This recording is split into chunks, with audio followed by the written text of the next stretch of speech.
शहजाद, आपसे यही सवाल करना चाहूंगी कि एक तरफ तो हम देख रहे हैं कि इमरान खान साहब अदलिया के पास गए हैं, उनसे कह रहे हैं कि हमें प्रोटेक्शन दे, हम लॉन्ग मार्च करना चाहते हैं।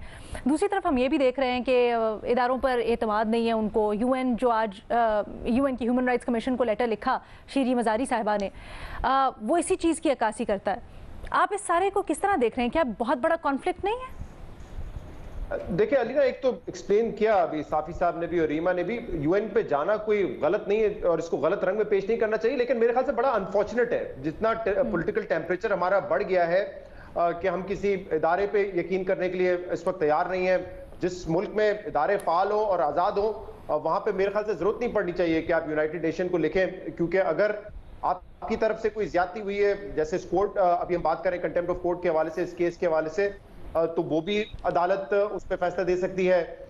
अगर एक्सेसिव यूज ऑफ पावर हुआ है तो उसके लिए भी अदालतें मौजूद हैं। तो ये अनफॉर्चुनेट है कि यूनाइटेड नेशन के हवाले से वो लिखना पड़ रहा है, वरना मेरे ख्याल से पाकिस्तान के जो इदारे हैं उस पर वो अपनी राय दे सकते हैं।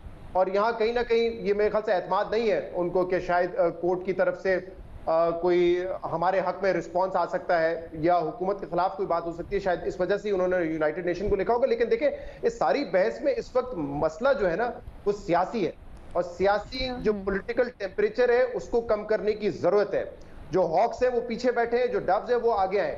और अनफॉर्चुनेट बात यह है कि इमरान खान साहब, जो उनको बड़ा गुस्सा है कि उनकी हुकूमत खत्म हो गई है और वो किसी तरीके से भी इस वक्त चाहते हैं कि इलेक्शन हो, अपनी हुकूमत वापस ले लें, और उसके लिए वाकई जिस किस्म का वो नैरेटिव बना रहे हैं वो बड़ा खतरनाक हो सकता है, हमारी सोसाइटी के लिए बड़ा खतरनाक हो सकता है। जब आप कहते हैं हक और बातिल की जंग है, और मैं पहले भी कह चुका हूं, एक तरफ अगर आप ये कहेंगे हक और बातिल की जंग है और दूसरे गद्दार हैं, और फिर तीसरी सांस पे जब आप ये कहेंगे कि पीसफुल प्रोटेस्ट हो, तो आप जो नीचे मैसेज भेज रहे हैं ना वो बड़ा मुश्किल है कि लोग पीसफुल रहें। फिर शायद वही होता है जो इमरान खान साहब खुद बता रहे हैं कि लोग असला लेके भी पहुंच जाते हैं मार्च में, और फिर शायद वही होता है कि पुलिस से भी तसादुम करना पड़ता है। तो मेरे ख्याल से ये एक ही सांस में इन दोनों चीजों का जिक्र करना, उसका इंपैक्ट वो नहीं आता जितना इमरान खान समझ रहे हैं। तो यहाँ पे रिस्ट्रेंट का मुजाहरा करना चाहिए। लेकिन दूसरी तरफ से देखें, जब पॉलिटिकल टेम्परेचर दोनों तरफ से कम हो रहा है, हुकूमत ने भी करना है, राना सनाउल्लाह जिस तरह की बात कर रहे हैं कि तुम इस्लामाबाद आके दिखाओ, तुम बैरियर तोड़ के दिखाओ, ये थ्रेटनिंग लैंग्वेज भी किसी हुकूमत की नहीं होनी चाहिए अनलेस एंड अनटिल कोई लॉ ब्रेक कर रहा हो। मरियम नवाज ऑन रिकॉर्ड है, कह चुकी है फितना है, इसको क्रश कर दो। क्या मतलब है इस बात का, क्रश कर दो मतलब कि कुचल दो उसको, कभी कहती है कुचल दो, क्रश कर दो, क्या कहना चाह रही है? क्या पुलिस फोर्स इस्तेमाल की जाए उनके खिलाफ, उनको मार दिया जाए? वैसे ही वो कह रहे हैं मेरी जान को खतरा है।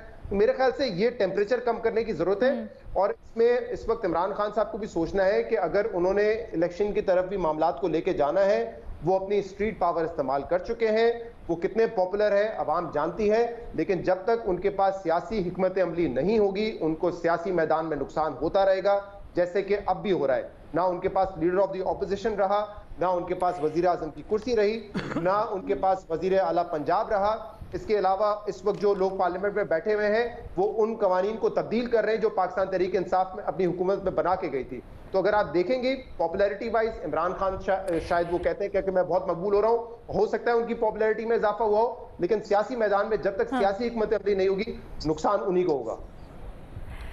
लेकिन साफी साहब, क्या ये मुमकिन है 2 कदम पीछे हटना मौजूदा सियासी माहौल में, जब खासकर ऐसा कुछ माहौल बन रहा है कि आप इलेक्शंस की तरफ जा रहे हैं, आपको एक बयानिया भी देखना है? पीछे अलीना, मैं वैसे हरगिज ये नहीं कह रहा हूं कि पीछे हटे, मैं कह रहा हूं कि अपनी हिकमत अमली को तब्दील करें। देखिए, सड़कों पर रहकर आप क्या हासिल कर लेंगे, आप कैसे कवानीन को तब्दील कर लेंगे? आप सड़कों पर रह के आज जितना शोर मचा ले कि ये जो 2 ईसीपी मेंबर्स हैं, नहीं, लेकिन वही तो, लेकिन अगर वो जाते हैं असेंबली में, तो कल ही हमने इसके ऊपर बहस की है, फिर ये होगा कि वो लेजिटिमाइज करने वाली बात होगी मौजूदा असेंबली को।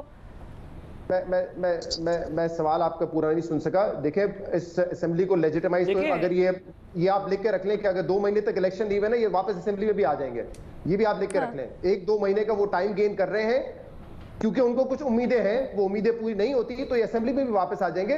बिकॉज अगर इलेक्शन अगले 1.5 साल बाद या 1.25 साल बाद होने हैं तो ये अफोर्ड नहीं कर सकते असेंबली से बाहर रहना।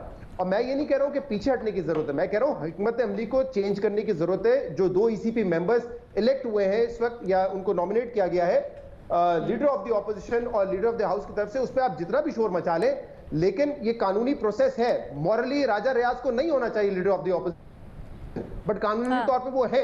जब तक आप कानून को नहीं इस्तेमाल करेंगे, पार्लियामेंट को नहीं इस्तेमाल करेंगे, लेकिन सलीम साफी साहब बात शहजाद ठीक कह रहे हैं, लेकिन प्रैक्टिकली ये किस तरह से पॉसिबल है? ये प्रैक्टिकली किस तरह से पॉसिबल है साफी साहब? क्या आपको लगता है कि इमरान खान जो पूरी जिद्दोजहद कर रहे हैं और पूरा बयानिया उन्होंने बनाया अगले इलेक्शंस के लिए इस हुकूमत के खिलाफ, वो जाके उन्हीं के साथ बैठ जाएंगे अपोजिशन बेंचेस में?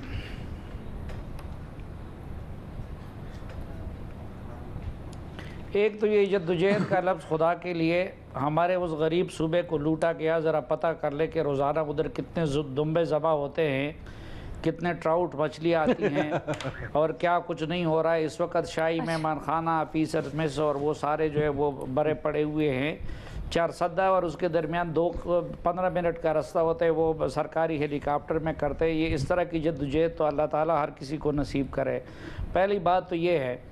दूसरी बात देखिए, शहजाद साहब की ये बात ठीक है कि हुकूमत को ये ज़ैब नहीं देता कि वो थ्रेटनिंग लैंग्वेज इस्तेमाल करे और इस तरह की बातें करे, और जो कुछ भी हो वो आईन और क़ानून के मुताबिक होना चाहिए। मैं तो ज़ाहिरी बात है कि ये सिस्टम को मैं डिफेक्टो पहले भी मानता था, आज भी। जो पिछला इलेक्शन था वो इलेक्शन नहीं था, अब उसके नतीजे में एक इंतज़ाम बन गया है।